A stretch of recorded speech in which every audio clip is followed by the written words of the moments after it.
Hi everybody, welcome back to Telescope Aquatics. In this video, I'm going to be updating and feeding my current active tanks. So stocked in this 29 gallon are 2 angelfish, as well as 6 zebra danios. Also in this tank, there is an albino Bristlenose pleco, but he is very good at hiding, but I'll show him off once I can actually find him. So the 29 gallon tank has been doing good, except for one issue. The 6 zebra danios are doing good, the Bristlenose pleco is doing just fine, and we still have these 2 angelfish. The only problem is these angelfish do hash it out with each other on a pretty daily basis. So these angelfish haven't done actual serious damage to each other at all, but there has been a lot of chasing around the tank as well as lip locking, which I really do want to cut out. So my current plan with this tank is to rehome one of these angelfish to somebody else, just because I don't have the current tank space just to move one, and I want to cut out the aggression before one of the angelfish actually kills the other one or something like that. After that, with the new space in the tank, I would either just get more zebra danios or maybe try a different species of schooling fish and see what happens. But I'll keep y'all updated on how it all plays out. The plants in this tank are still doing fine. As you can see, we have a lot of Amazon swords around here, as well as on this side. And then we have all this duckweed on top, which I'll get a top view here in a second.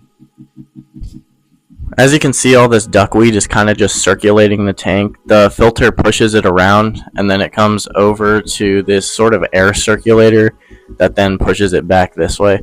But it has been doing just fine. It's very easy to care for. It doesn't take a lot of maintenance.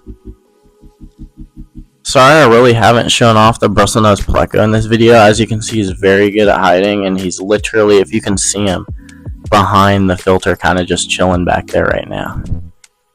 So that is the current status of this tank. If you can't tell already, it was a bit trial and error, but we are going to be doing a feeding as well in this video with some omega-1 flakes.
And then here we have this rara catfish food that just goes straight to the bottom for the pleco to eat. As you can see, they sort of come in a chip form, so I just let 3 or 4 sink to the bottom, and that's plenty.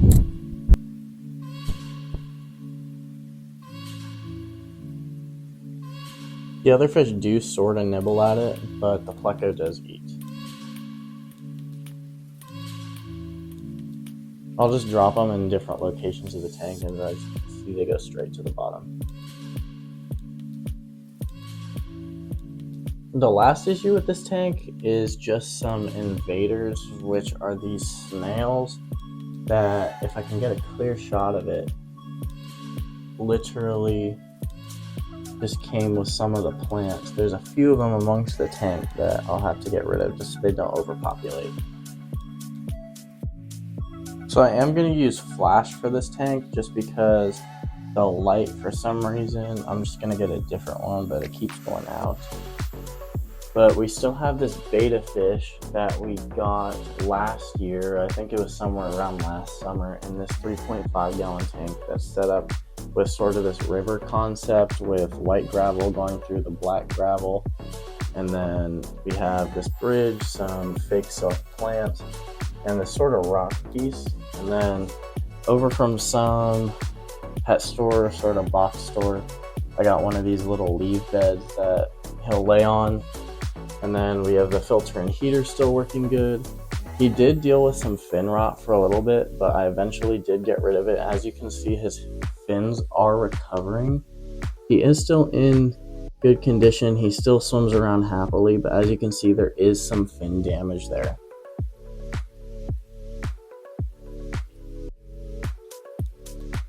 I'll definitely give updates on when his fins are back to 100% or at least 90%. Luckily, it didn't get to like the base of him at all, but he does have some recovering to do, as you can see. I'm going to be feeding him these Tetra Beta Mini pellets. They're very simple, and he seems to like them a lot. As you can see, they're super tiny pellets. Betas have very small mouths, so I'm glad they're super small so he doesn't choke on them or anything. I usually just toss in 4 to 6 just because their stomach is like the size of a pea. But as you can see, the pellets are in. When he eats, it's not super exciting. He eats it very slowly.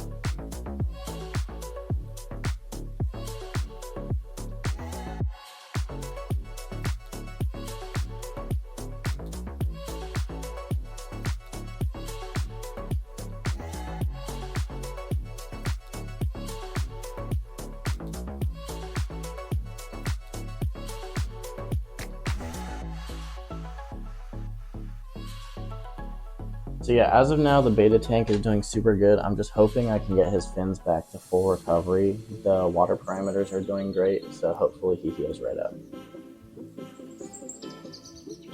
Now lastly, here's some of the big news that I'm really excited for. We have this 6-gallon cube tank that I've started to set up. And I do have some of the substrate. We have the Aquarium plantain shrimp substrate that I'm going to be working with.